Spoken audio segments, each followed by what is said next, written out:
আমার দুটো বাচ্চাই না ঢ্যাঁড়সের সাথে চিংড়ি মাছ খেতে খুব পছন্দ করে।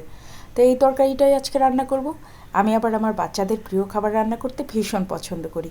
আর গরম গরম সাদা ভাতের সাথে ঢ্যাঁড়স দিয়ে চিংড়ির এই তরকারিটা এক কথায় অসাধারণ। আর বাচ্চাদের জন্য খেতেও খুবই সুবিধা, কারণ ঢ্যাঁড়স একটু বিজলা টাইপের হয়, বাচ্চারা খেতেও খুব পছন্দ করে।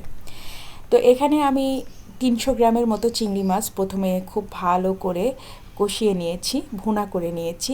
আর এর মধ্যেই আমি এখন ঢ্যাঁড়সগুলোকে দিয়ে দেবো, একেবারে কচি কচি নরম নরম ঢ্যাঁড়স। আর এই ঢ্যাঁড়সগুলো রান্না করতেও খুব বেশি সময় লাগে না, তবে মশলাটাকে ভালো করে কষিয়ে নিতে হবে। আমি কিন্তু খুব ভালো করে চিংড়ি মাছ দিয়ে মশলাটা ভালো করে কষিয়ে নিয়েছি। আমার রান্নার একটা বৈশিষ্ট্য হচ্ছে আমি মশলাগুলো খুব ভালো করে কষিয়ে নিই। আর এখন আমি এখানে আরেকটু পানি দিয়ে দিলাম। আর পানিটা দেওয়ার পরে আমি এখানে ঢ্যাঁড়সগুলোও দিয়ে দিচ্ছি। ঢ্যাঁড়সগুলো এতটাই ভালো ছিল যে কি বলবো, একেবারে কচি কচি নরম নরম ঢ্যাঁড়স।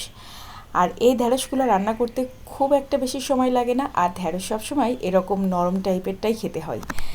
শক্ত হয়ে যায় যে ঢ্যাঁড়সগুলো, সেই ঢ্যাঁড়সগুলো কিন্তু খেতে একদম ভালো লাগে না, আর বাচ্চারাও খেতে চায় না। আমার বাচ্চারা এই ধরনের তরকারি খেতে খুব পছন্দ করে। আর বাচ্চারা দেখবেন যে ঢ্যাঁড়সের তরকারি খেতে বেশি পছন্দ করার কারণ হচ্ছে এটা গিলতে সুবিধা। আর এজন্য বাচ্চারা বেশ পেট ভরে ভাতটাও খেয়ে নেয়। আর ঢ্যাঁড়সে তো প্রচুর পরিমাণ ক্যালসিয়াম, সাথে চিংড়ি মাছ আছে। তো খুবই পুষ্টিকর, খুবই স্বাস্থ্যকর, হেলদি একটা খাবার। আজকের ব্লগটা শেষ করছি। সবাই ভালো থাকবেন, সুস্থ থাকবেন, নিরাপদে থাকবেন। আল্লাহ হাফেজ।